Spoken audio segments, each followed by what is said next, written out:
Oleh Dahlan Iskan, Jonan disebut sebagai pria yang banyak prestasi, namun kurang senyum. Kini, Jonan harus dipisahkan dari perusahaan yang telah ia besarkan selama 5 tahun dan diberi tanggung jawab yang lebih besar sebagai Menteri Perhubungan. Pria yang tanggal lahirnya sama dengan Presiden Joko Widodo ini sempat menangis saat berpisah dengan para karyawan PT KAI. Sebagai salah satu menteri yang berasal dari profesional non-partai, Ignatius Jonan dianggap mampu untuk mengatasi tumpukan masalah di bidang perhubungan, termasuk maraknya praktek korupsi dan pungutan liar. Tim TV One mengabarkan.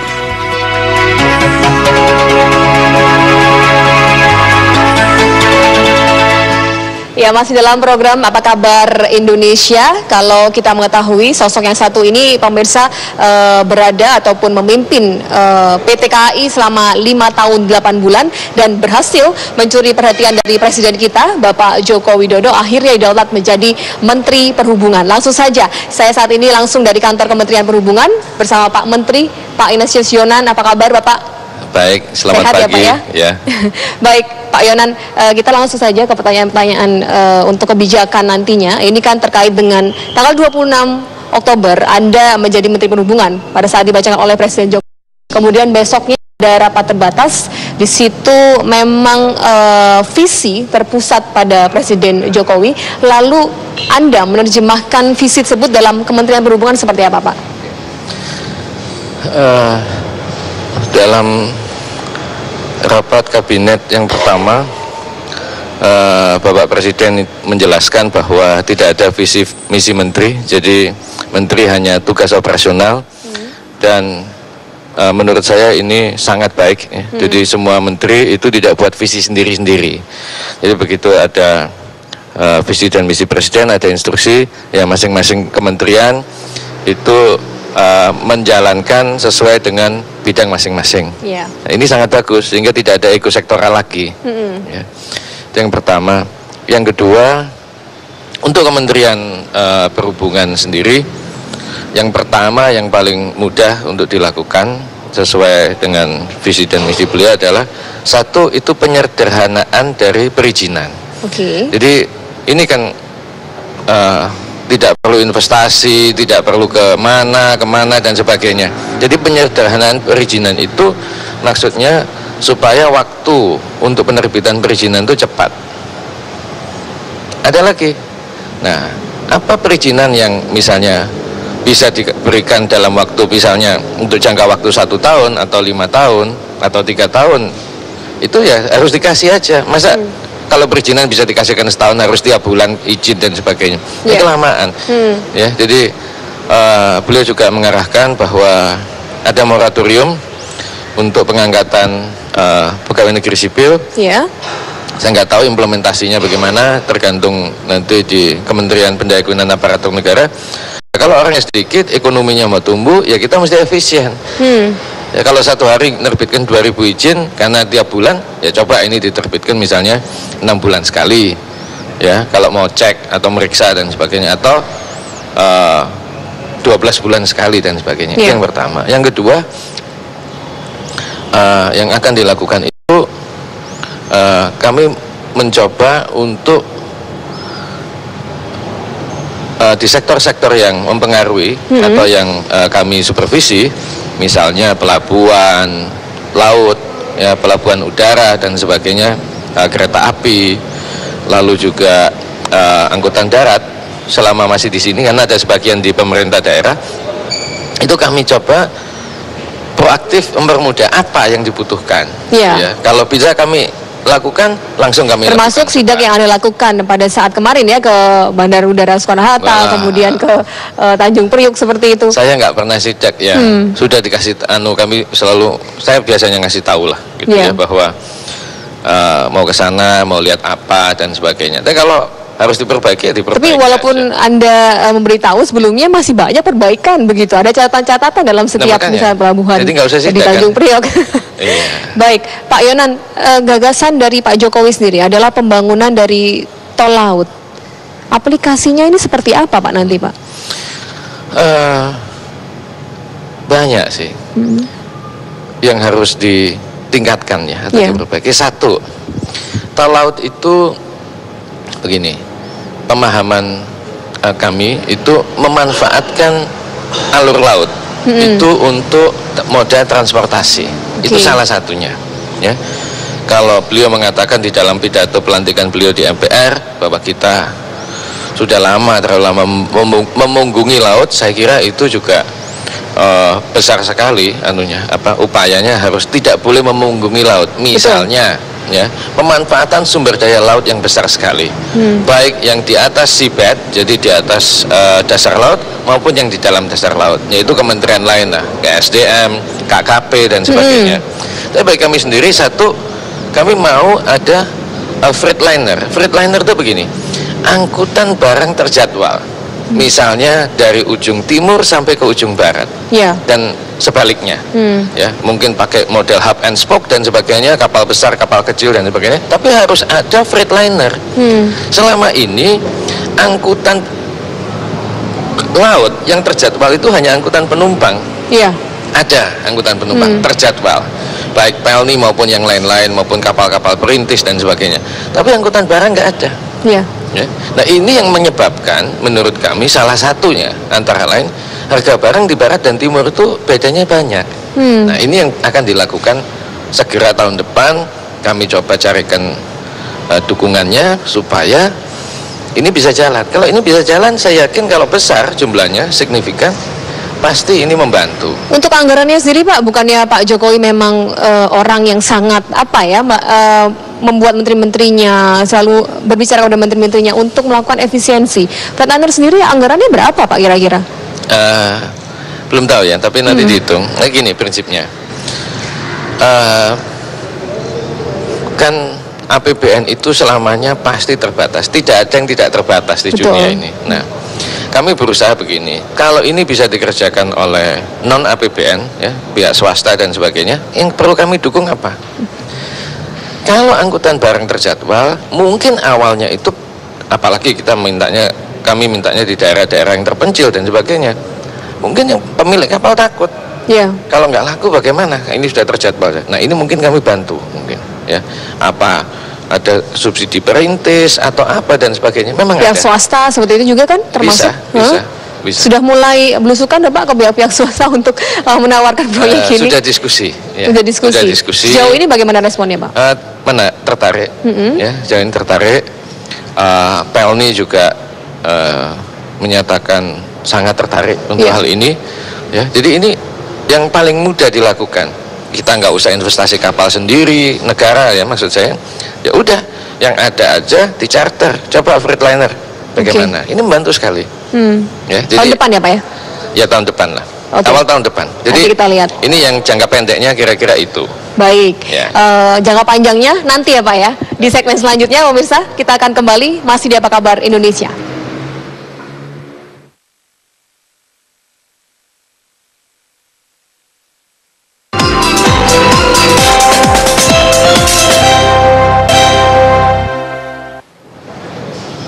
Masih bersama dengan Pak Menteri Perhubungan, Bapak Ignatius Yonan. Tadi sudah setidaknya menjelaskan jangka pendek, tahun depan kita sudah punya Freightliner, begitu ya Pak ya. Bagaimana dengan program jangka panjang Kementerian Perhubungan? Gini, yang pertama itu yang menerus ya. Dalam jangka panjang itu ya, mau panjang seberapa ya, mungkin ya sepanjang transportasi itu ada. Yang pertama adalah safety. Keselamatan ini di antara 4 subsektor atau 4 moda ini harus terus ditingkatkan. Karena contoh ya, misalnya angkutan darat ini ya harus mulai memperhatikan keselamatan. Ya, kalau dikir yang benar gitu dan sebagainya. Ya, kalau mewah nggak mewah ini soal beda, tapi safety itu adalah hak semua pelanggan, hak semua penumpang. Ya, itu harus. Kereta api juga harus ditingkatkan. Menurut saya kereta api sudah mending karena cuma sendirian ya operatornya dan anak perusahaannya itu, makanya dia mau nggak mau ya terus naik ya, harus ditingkatkan dan sebagainya. Nah, angkutan darat ini satu tantangan yang besar. Kedua, angkutan laut ya. kapal-kapal yang non penumpang dan sebagainya harus memenuhi safety. Angkutan udara juga ya, safety-nya harus ditingkatkan, ATC juga kualitasnya harus diperbaiki terus menerus dan sebagainya. Pak, banyak loh Pak permasalahan kecil yang memang pemerintah pusat ini tidak bisa menjangkau permasalahan misalnya untuk KIR sendiri. Kadang-kadang memang pemerintah pusat tidak tahu seperti itu. Kemudian juga permasalahan seperti jumlah manifest penumpang kapal laut. Pihak pemerintah pusat sepertinya juga tidak bisa menjangkau itu. Ini permasalahan kecil. Nggak harus bisa. Ya, banyak kapal tenggelam gara-gara permasalahan itu, Pak. Iya, ini kan transportasi umum itu kan menjadi kewajiban pemerintah untuk memonitor, untuk untuk mengamankan hak-hak penumpang dan sebagainya kan. Iya. Kan ini ada pemerintah ini karena mewakili masyarakat secara luas. Ya. Nah, ada lagi jangka panjang itu begini, Bapak Presiden di waktu kunjungan ke APEC, mengikuti acara APEC itu salah satu yang beliau arahkan itu akan bangun kira-kira 25 pelabuhan baru. Nah ini kami lagi tunggu nanti kalau misalnya ada pengarahan atau diskusi dengan kami juga akan berikan masukan. 25 pelabuhan baru ini mana aja pasti ini dibangun untuk sentra-sentra yang sekarang itu tidak terlalu beruntung, ya, supaya ada pemerataan yang baik, ya. Nah ini dalam jangka panjang. Kalau 25 pelabuhan itu nggak mungkin bisa setahun, ya. Nah, mungkin dalam mungkin 2-3 tahun ya, sampai 5 tahun ini ya kita coba lah, kita lihat nanti dan sebagainya. Begini Pak, kalau memang pada saat Bapak memimpin PT Kereta Api sudah tidak ada lagi, kita lihatlah sama-sama sekarang PT KAI. Itu juga Pak Jokowi ketika memanggil Anda ini yang hobi tidur di kereta. Lalu ini bagaimana pengawasannya? Cakupannya lebih besar, tantangannya lebih besar Pak. Begini, ya harus dijalani, ya gitu. Karena kalau menjadi kepalanya operator itu dalam sekali, ya, deep sekali. Jadi dia juga bertanggung jawab atas keuangan, bertanggung jawab atas semua ya, SDM yang di sana dan sebagainya. Nah kami di sini sebagai regulator cakupannya 4 sektor dan sebagainya. Salah satu pengawasan yang sekali lagi saya katakan penting itu adalah masalah safety, masalah keselamatan. Nah baru yang kedua itu adalah standar pelayanan yang ditentukan dari Kementerian Perhubungan untuk semua sektor atau untuk setiap moda itu apa. Sehingga orang selalu konsentrasi, wah ini pelayanannya kurang baik sekali. Oke, kita tingkatkan. Tapi yang sering lupa, yang pertama tadi safety-nya. Iya. Ini juga yang besar harapannya masyarakat Pak untuk moda transportasi di Indonesia. Terkait dengan ini juga Pak, kalau tidak salah Anda mempunyai grand design ya untuk 10 titik percontohan moda transportasi ini yang bisa terhubung sekaligus terintegrasi. Bisa dijelaskan kepada seluruh masyarakat Indonesia Pak? Gini, ini desain itu sebenarnya ya, saya sendiri kurang prefer kalau milihnya 10 titik. Nah, ini sekarang kita lagi kaji lagi. Semua titik itu kalau bisa intermoda ya harus intermoda, ya. Kalau nggak intermoda misalnya begini, misalnya ini, ya pelabuhannya jadi jalan rayanya belum, ya. Nah, saya juga mau pelabuhan-pelabuhan yang baru, baik pelabuhan udara maupun pelabuhan laut, itu harus ada intermodanya, jalan raya, kereta api dan sebagainya, begitu loh. Kira-kira memang cukup memakan waktu yang cukup lama ya Pak ya? Kapan kira-kira Indonesia bisa siap? Kalau semua mau tidak ada ekosektoral juga mestinya bisa. Nanti ada pelabuhan yang nggak mau dimasukin kereta api gitu. Nah ini kan sebenarnya kenapa gitu? Kita contoh deh Pak, untuk angkutan darat. Kalau misalkan terintegrasi seperti itu ya, misalkan Transjakarta bersama dengan MRT. Ini MRT aja belum lihat di sampai sekarang begitu Pak? Iya, kalau membangun fisik itu pasti makan waktu, ya. Yang tidak boleh itu adalah perizinannya bertahun-tahun nggak keluar, tinggal iya atau enggak gitu loh, ya. Kan mestinya ini kalau bisa itu pendek sekali proses perizinannya diperpendek gitu. Kalau bangun sih mungkin makan waktu ya, bangun fisik pasti makan waktu. Contoh gini, kalau Anda ke stasiun Juanda, itu ada intermoda, ya. Jadi disambungkan dengan ini jembatan penyeberangan orang bisa ke busway. Ada juga parkiran ojek di sana, ada juga parkiran bajai dan sebagainya. Ya. Ada taksi. Ya, ini kan intermoda. Ya.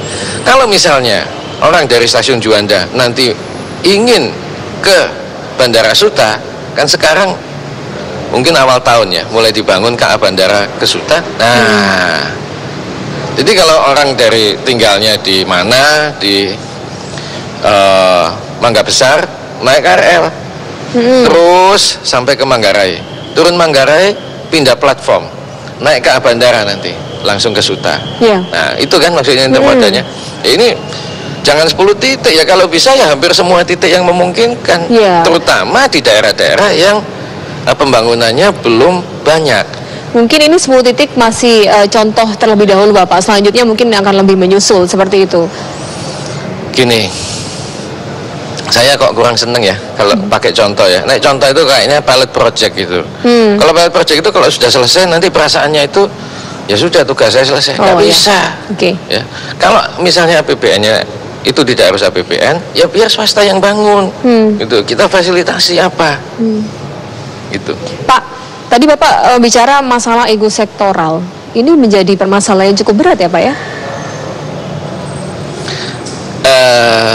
Sebelumnya itu banyak yang terjadi gitu. Ya. Antar moda sendiri menurut saya juga serius ya soal ego sektoral itu. Ya sekarang karena visinya satu, misinya satu dari Pak Presiden, ya sudah kita jalankan aja. Jadi harus kerjasama antar kementerian dan sebagainya ini. Dan saya lihat sih belakangan ya 3 minggu ini bagus lah. Begitu ya? Bagus, bagus. Kalau hubungan jadi, Anda menteri saling kooperatif gitu. Bersama dengan pelaku-pelaku usaha di industri perhubungan sendiri bagaimana Pak? Sudah meeting bersama mereka, setidaknya rencana untuk membicarakan ke depannya seperti apa? Sudah ada 4 sektor, 4 subsektor ya. Darat, laut, udara, kereta api sudah diundang semua, sudah diskusi. Saya menyarankan setelah ini saya tunggu tertulisnya itu harapannya apa ya, yang bisa kami lakukan. Kalau harapannya yang tidak bisa kami lakukan ya kami akan balas gitu ya suratnya bahwa ini nggak bisa, ini nggak bisa, yang ini bisa dan sebagainya. Satu yang saya selalu pesan, persaingan bisnis itu jangan dibawa ke kementerian ini. Yuk bisnis saja, yang bisa kami lakukan, kami ini berdiri untuk kepentingan masyarakat. Karena Anda melihat seperti itu selama ini? Ya, saya nggak melihat ya, kadang melihat kadang nggak. Tapi kalau ada yang katakan, Pak ini bisnis saya sekarang rugi, nah, pikiran saya kalau Anda untung apa Anda lapor saya, kan juga enggak. Ya, jadi kalau persaingan bisnis ya bisnis saja gitu. Ya kalau memang ini kompetisinya bebas ya silahkan. Kalau diatur seperti apa? Patut dipahami bahwa regulator itu yang paling utama itu adalah menjadi wakil daripada masyarakat. Nah itu yang penting. Ya. Baik Bapak, masih 1 segmen lagi, bisa ya Pak ya? Saya ganggu lagi waktunya Pak. Dan kita akan kembali lagi pemirsa, hanya di Apa Kabar Indonesia. Usai jeda pariwara berikut ini.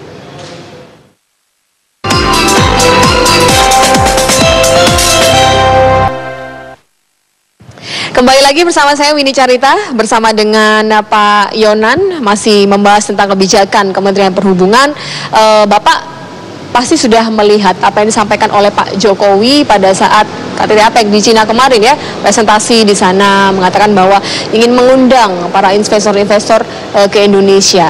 Perlukah memang untuk sektor perhubungan dengan pihak asing, atau justru kita punya anak negeri yang memang bisa melakukan itu, Pak?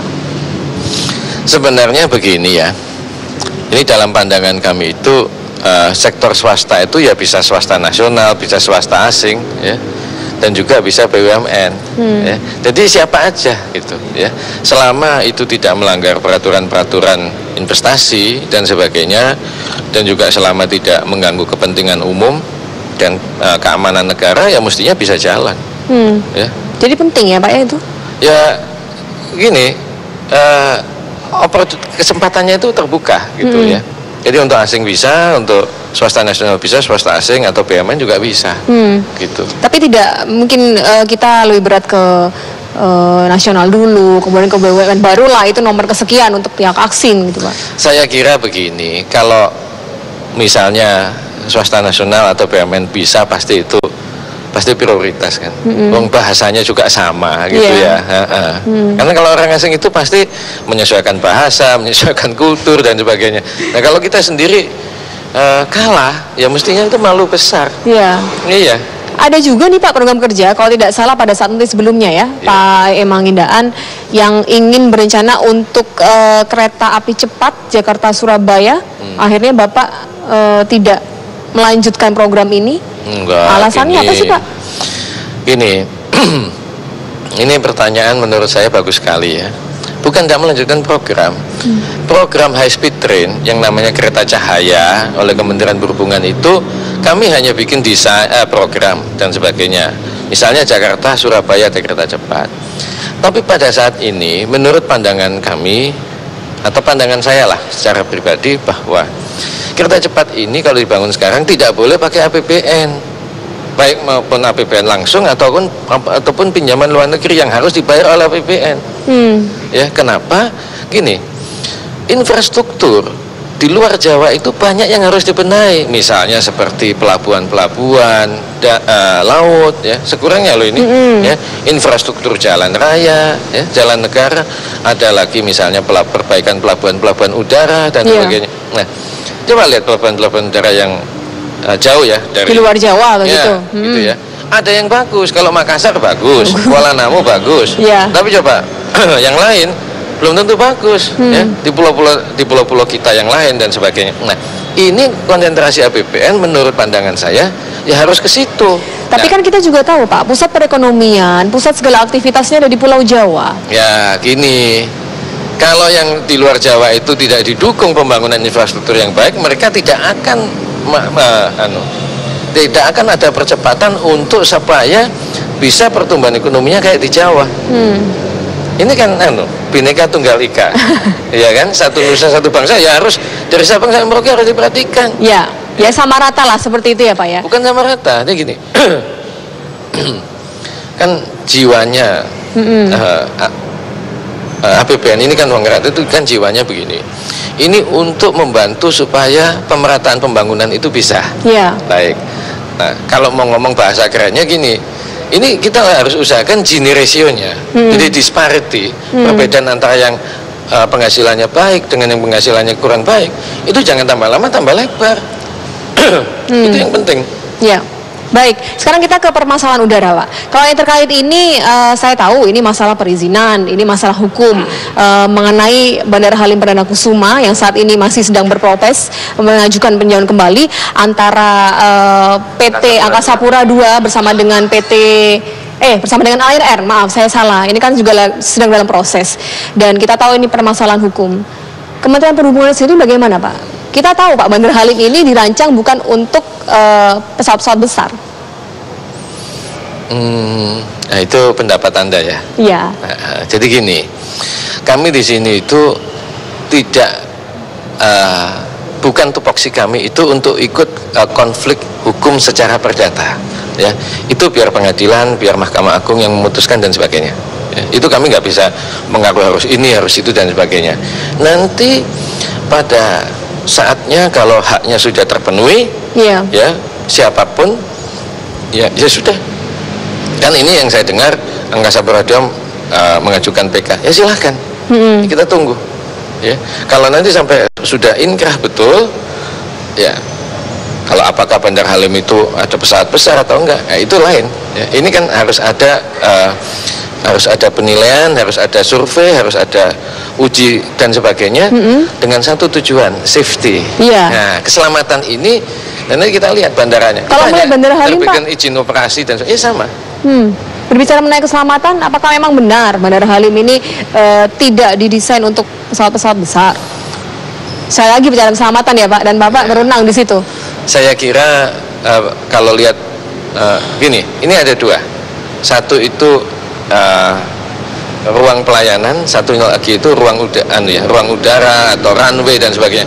Runway-nya Bandara Halim, semua pesawat tamu negara yang menggunakan pesawat sendiri mendaratnya juga di situ, dan sebagainya. Ya. Jadi tidak masalah ya Pak?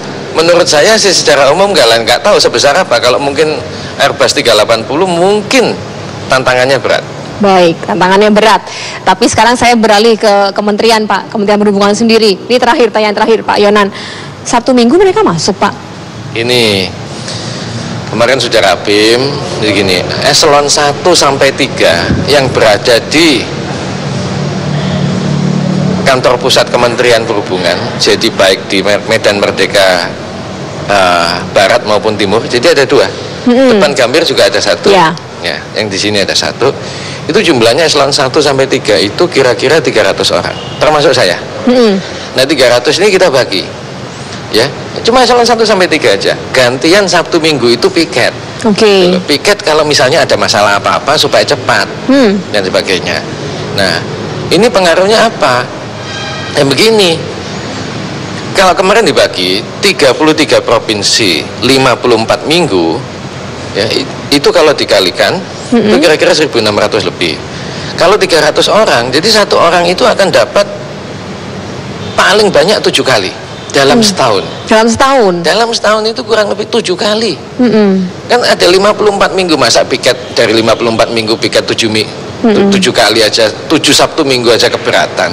Iya. Tapi respon dari teman-teman di Kemenhub seperti apa Pak? Tidak keberatan? Saya kira enggak lah. Kan ini hanya eselon 1 sampai eselon 3. Staf tidak ya berarti ya? Staf enggak. Ya, enggak ada. Ya pokoknya eselon 1 dan 3. Kalau staf itu yang termasuk kena tugas giliran ngurusin command center dan sebagainya, itu memang sudah rutin. Ya. Jadi ini ada, ya saya sendiri juga ikut. Gitu. Oke Bapak, terima kasih atas waktunya. Karena mengganggu aktivitas Bapak yang sangat padat sekali. Dan kami harapkan kami media bisa transparan ya Pak ya di Kementerian Perhubungan. Dan semoga apa yang Anda lakukan di PT KAI juga berhasil diterapkan di Kementerian Perhubungan. Sekali lagi, terima kasih Pak Ignatius Yonan. Dari tadi wawancara saya, pemirsa, saya kembalikan ke Indri Rahmawati dan juga Arif Fadil di Wisma Nusantara.